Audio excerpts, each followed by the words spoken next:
Tremendous here, and I got another book review here for you. This one is called The Forbidden Army, The League of Planets Adventure Book 1. It is by Hendrik Roden, and God, I hope I'm not murdering that too badly. It looks like you can get it on Kindle Unlimited with your subscription, or in paperback for $14.99. I don't see any options on Amazon to get an electric copy or hardback, but that's not necessarily unheard of or anything like that. Anyway, it is 403 pages, was published May 1st, 2013, so this one was a while ago, and it is science fiction adventure type stuff. Space Marine science fiction ebook, stuff like that is what it's kind of linked under on Amazon, how it's, I don't know, categorized. There's what I'm looking for. So the author reached out. I don't remember if it was on just regular email or if it was from Reddit, because it's been a little while and I'm trying to catch up because my queue has gotten quite long. Innuendo. But anyway, sorry. I read this book front to back, cover to cover, every last word, and I have discovered a few things. Now, this is the non-spoiler side of things, of course, but it is not one story. It is 3 stories that are very, very crudely thrust together at the very end. Well, towards the end, the beginning of the end. They're all kind of...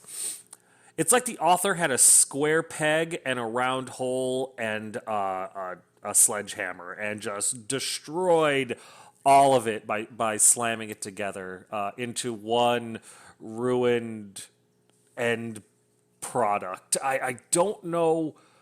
I get the feeling that when this book was written that the author was very young and dictionary term ignorant. I'm not trying to be rude or anything like that or be mean. The dictionary meaning of the word ignorant. Just, I guess maybe innocent would be a nicer way to put it.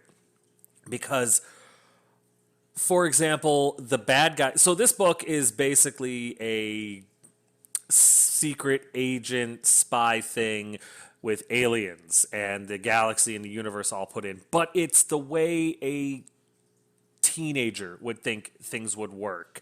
Nothing against teenagers, nothing at all. There's, I've got some myself, but just they don't fully understand how things work. None of us do, unless you're actually in that world, granted, and you can have a great story without knowing about these things, but it's very childish and very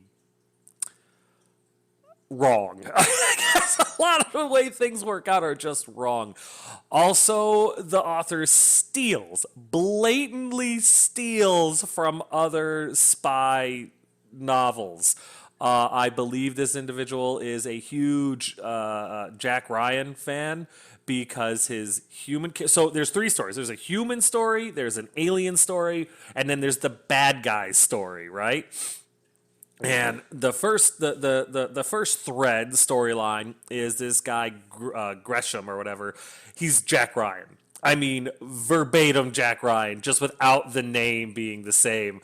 He's a human. He's a white dude. He's an analyst. He gets thrust into the field with kind of against his will. Unfortunately, that's where the parallels end, because the good part of Ryan was he screwed up and he had to learn things, and a lot of people really had to pull him out of the fire. Gresham is a Mary Sue. He's a super great fighter. His 2-3 years of military experience has made him just an amazing badass. He's a marksman. He's a wonderful hand-to-hand combat guy. He's wonderful at interrogations. He just knows everything. And the way the author tries to explain it is he did like 3-4 years in the military. No. No.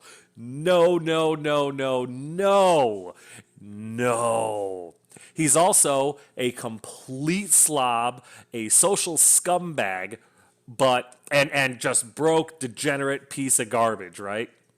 But the love interest is this sophisticated, well done, beautiful, of course, well established secret agent who falls head over heels for him in the most blunt force object way I've ever seen a romance put together. Very, very poorly done. I'm not trying to be mean, I'm trying to be honest, I'm not attacking the author, but literally the conversation, little spoiler here, little spoiler, literal interaction between the two before they sleep together for the first time. She's talking about her first work-related romance and how it blew up in her face and how awful it was and how a terrible idea and how vulnerable it made her and how she's been trying to recover from that ever since, and she's just starting to get above it and her reputation isn't as soiled and she's starting to forgive herself. And Gresham sits down next to her on his puke-stained couch, I'm not making that up, and mouth kisses her. And she resists at first. She's like, oh, and then she melts into him. And then, we fade to black. Because the author doesn't actually go into detail, which I'm totally okay with.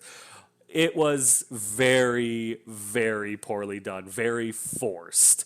The alien side of the story is basically Klingons and the Krogan from the Mass Effect series. That's it. In fact, the image I got in my head from the author's description of the alien race was the Krogan from Mass Effect, and their personalities were 100% Klingon. They're sophisticated, but might makes right. Everybody, kill. Death is commonplace. The fighting is, honor. Krogan and Klingons together. There you go. That's all you need to know about the alien story.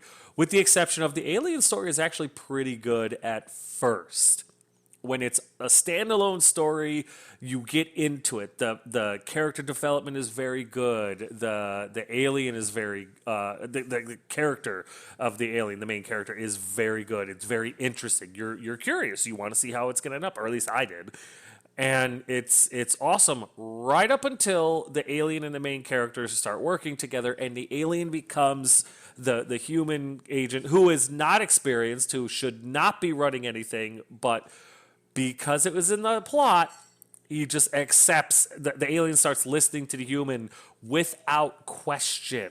Without question whatsoever. That would literally be like you having 10 years of experience doing something. The new guy who's, been thrust in a position because his dad knows somebody starts telling you what to do, and you just go, okay, yeah, sure. You've got no authority over you. There's absolutely no reason for you to listen to him. But you do. So, yeah. And without unquestionably. Yeah, okay. At one point he goes, oh, I got to go and I got to do this thing. And the alien goes, well, I want to come with you. And he goes, no, it's better for you to stay here in my shitty apartment. Okay.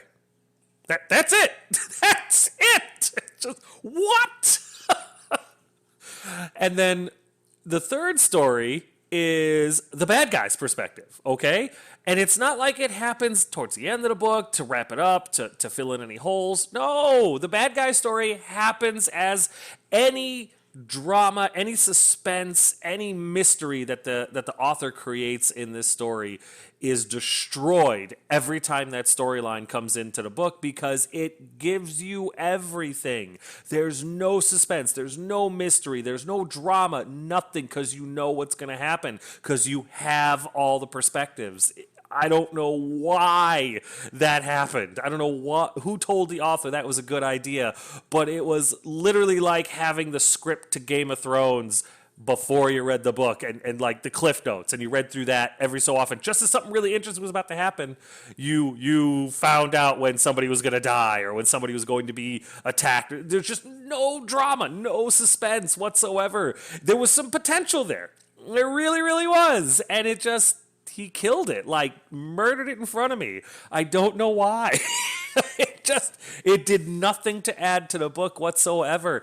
And the bad guys monologue, how The Incredibles, if you haven't seen that movie, you need to love yourself more and go check it out. But they monologue, the bad guys monologue, that comedic. It's ridiculous. ridiculous. They literally have, of course, they have the main character, on the ropes, and then they stop. They just shoot him, right? Shoot him and walk away. No, no, they quite literally tell them everything and then leave them alone unguarded, like a 70s Bond movie. I mean, it's ridiculous. Ridiculous.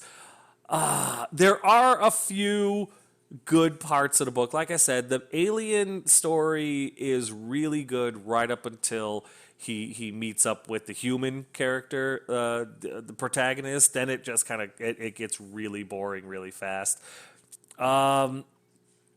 There is a main character that the author, and I'll go into it in the spoilers, that the author does do something that a lot of authors are afraid to do, and so I will give him 100% credit for that. That really impressed me. Whether or not it's permanent, I don't know. I highly, highly doubt it, because the author kind of goes and turns something else around too, or gives you hope about something, and it's a ridiculous thing to do, but whatever. It's just very trope, very played out, and very, I don't know how to put it. The author needs to mature. Just a lot of it just feels childish. And I don't know, maybe this was supposed to be for kids. Maybe this book was supposed to be for a junior reader. Maybe, I could see teenagers getting a kick out of this, but it wasn't presented to me in that way. There's nothing that makes me believe it's for young adults or anything like that. I don't typically review young adults because I'm very far from a young adult. But all in all, I gotta give this book 2 stars out of 5. And the reason I'm giving it 2 is because there were a couple of things that caught my attention that I liked. I could see the potential here, but I just didn't like the book. I didn't hate this book, and that's why it's not a 1 star, but it's not a 1.5 star because there were a couple of things that were done pretty well. The editing needs a little bit of work, and the spelling, that was painful. The word choice, the past and present tense in the same sentence, that was rough. But all in all, there is a story here. You just gotta chip away at a lot of the garbage. Oh, that's something else too. This book likes to reiterate the same point over and over and over again.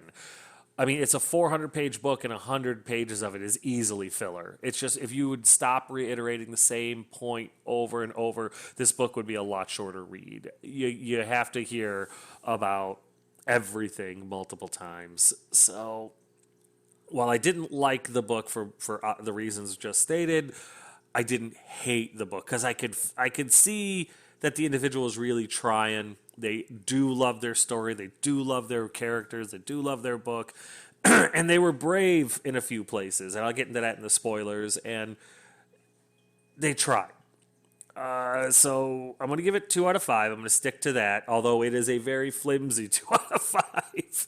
And I'm going to play an ad real quick and get into the spoilers so I can go into a lot more detail on why I'm at 2 of 5. So if you don't want to read the book or you don't care about spoilers, stick around. If you do care about spoilers, stop now. Put a little comment in there, whatever if you'd like. Give me a thumbs up, thumbs down, whichever. And come back after you've read the book, because I'd love to have a discussion about it. Hey, also, everybody knows that just finishing a book isn't the entire battle. You gotta have an editor. Otherwise, there's a good chance your book is gonna be awful. So if you're looking for one, my editor, elatoria at Fiverr.com, is available for a very good price. If you want, go check her out. Spoilers are coming next, so if you're still here when the music stops, that's on you. All right, you're still here, so let's get to it. So the book starts off, and it's Jack Ryan. Just read the first book in the Jack Ryan series. It's a lot better, and it's the same damn story. The human guy is a former military member that fought in a war and is haunted by that. And he's a drinking, slobby scumbag, but he's an analysis type of guy, right? He's not a field agent or anything like that. But he works for the future government doing analytic work, just like Jack Ryan. And just like Jack Ryan, he, for no real good reason, gets thrust into the field agent career field. He objects, he doesn't want to do it, blah, blah, blah. But because he's got the Superman cape and tights on, they decide to throw him out there anyway because apparently nobody else in their massive organization could handle this case, which is bullcrap, but whatever.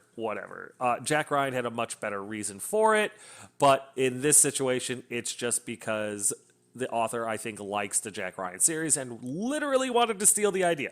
And he did. Unapologetically so. So, of course, he's running around, and unlike Jack Ryan, he is able to just do these things. He is a master agent. He's a fighter. He's a marksman. He's super witty, super clever, super just knows exactly what to say, where to go, and how to say it. Even when he gets captured, you know he's going to be all right. He, in turn, meets this love interest, the beautiful Agent Zelda, or whatever the hell her name was. And, of course, she's gorgeous. She's business-oriented. She's no nonsense and very, very tightly wound, but super good at her job. And for absolutely no good reason, falls in love with the main protagonist in the most clunky possible way that the author could put together. She's literally telling a sob story about how she got her heart broken and got used because she brought work into the bedroom, and then he sticks his tongue down her throat and she sleeps with it. I mean, swoon. Ladies, if this is what you're into, I apologize because I am way off, but judging by the way that my wife is currently looking like she might barf, I'm willing to bet that I have slightly come close to the bullseye. So once the author gets tired of telling you that story, he abruptly shifts over to the second story that's in this book, which is about the alien Klingon Krogan. Same damn thing. He's military, honor-bound, no family, really good special agent, but he's more of into the wet work thing. He kills people, tracks down very dangerous people, super experienced at it, really good at it, is flying up the ranks. His father was this bigwig, his brother was this potentially bigwig, so he's got huge shoes to fill, and he feels that. And the author, this is where the author shines. The beginning and middle of this story with the alien Krogan Klingon is amazing. Also, the alien race loves the K, the letter K, everything something with a K in it. Again, the author, it's not even subtle. Like Krogan and Klingon, and everything that he can, he gets a K into the words. It's exquisite. It's you'd have to read it to know what I'm talking about. But he's chasing down bad guys, and he's murking them, and a lot of people die around him. It's very interesting. This character should have been the star. This should have been the story from this character's perspective the entire time, with the Jack Ryan wannabe tagging along in the end, kind of like a Watson type character, or maybe like the Pink Ranger. I don't know, just somebody that didn't need to have the spotlight. But man, is it good. Right up until the alien character and the human agent character meet up, and the Krogan basically is out of the story for the rest of the book. He's in there, but only as like an exposition type of thing. Oh, maybe we should go to the left. Maybe we should go to the right. Even like at the end fight, because there's this big, ridiculous James Bond-esque fight, the alien is basically out of it. You kind of get a quick one-page wrap-up of what should have been an amazing battle, but all that time and energy was wasted on the human, and it's pathetic. It's such a letdown. It's disappointing. It's very disappointing. So in between these two stories, every time there's some suspense, there's some mystery brought in, and there really is. You're like, ooh, that could be interesting. I wonder what's going to happen there. I wonder how they're going to figure that out. You get the third story, which is the bad guy's story, and all it is the author telling you what's behind the curtain. Before you're ready, before the two main characters have even reached the curtain, the author pulls the wool off your eyes and goes, look, this is what I'm going to do. It's like he fell in love with how clever he thought he was and couldn't wait to the proper point to tell you about it. Because that's what he does the entire time, the entire book. Every time he does well and builds up some suspense, some mystery, some drama, he immediately neutralizes all of it by giving you the bad guy speech and showing what they're going to do. You know who the main bad guy is in the first 20% of the book because he tells you. Maybe the author was prone to monologuing. I don't know, but it's super frustrating. I don't know if you can hear it in my voice, but it really pissed me off. It's like, why? Why would you do that? It bothers me because nobody that read this book, that proofread this book before he published it, told him, you know what?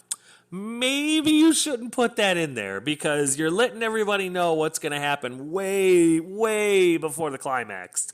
And no, I don't know. Maybe he didn't have a proofread. It eats at me. It eats at me a lot. Couple that with a lot of reiterating the points. He says the same thing through different characters 6-7 times a chapter. It's super frustrating. You never get lost in the book. I'll give him that. But oh my God, I would love to have just been able to tell thing once, maybe twice. A big point, sure, you could reiterate it twice. I could get there. But on the fourth time from a fourth character that I'll never see again, but they seem to be super informed, I'm sick of it. I am so tired of it. By the end of the book, I was ready to throw my Kindle. It was really frustrating. There is literally 100 pages that could come out of this book that is just filled with reiterating the point. Enough! I did not like this book. I didn't hate it. And I didn't hate it because the author did some things mostly that I thought was brave. I thought it was well. A lot of authors wouldn't do that. So the main love interest for the human is that secret agent. She should have actually been the agent that was the protagonist on the human side because she was more along the scope of what this book really needed. And it kind of happens as a sideline thing, but she gets attacked by the main bad guys.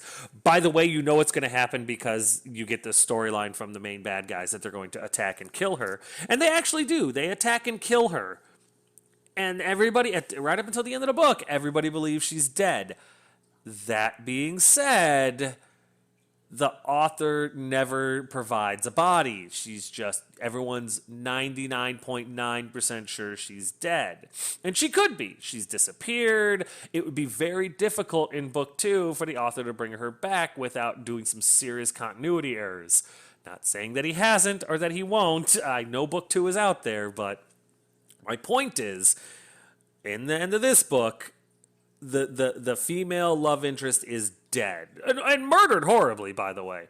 So, but there's no body, there's no confirmation she's dead. There's no funeral, there's no bullet written corpse. It's just everyone's almost completely positive that she's dead. And the reason I say that is because the alien's brother has been dead this whole time. Since the beginning of the book, he's been dead. And then at the very end of the book, oh, wait till you see your brother again. What do you mean he's still alive? Ooh, it's just, come on, dude. You can't do that. You can't, it's just, like I said, it's very childish. It's very young. It's very ignorant. And it's not great. It's not great. But the author took a chance with that, and I got a kick out of it.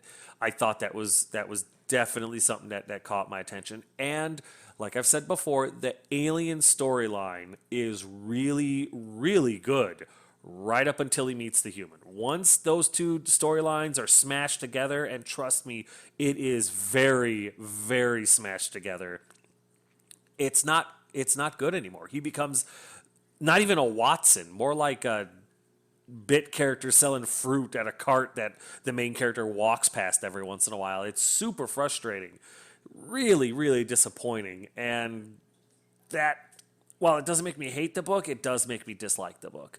But there is a chunk of it that I really got a kick out of. I really thought the alien was cool, and I wish this book had been written with him as the main protagonist, the female love interest being the human side of things, and they work together. The whole bad guys perspective thing, that could either be thrown the hell out or put at the end, the very end, like an epilogue, just to fill in any holes or continuity errors or anything like that, just to make sure the reader got exactly what he was trying to sell them. But that isn't the direction the author decided to go. He decided, in my opinion, to go the wrong way. And so that is why I have to give this book 2 out of 5 stars, because I didn't like it. I didn't hate it. I almost did. It's like 1.9 stars. So I'm going to round up to 2 and be fair, but it's just 2 out of 5 stars for all the reasons that I stated. That all being said, I am well aware that I am not the end-all be-all when it comes to opinions on people's books. So by all means, check this book out. The link is in the description below. And come back and let me know what you think. I will love to have a discussion about this at any time. Put it in the comment section, hit me up with an email, whatever you want to do. Go check it out. Tell me what you think.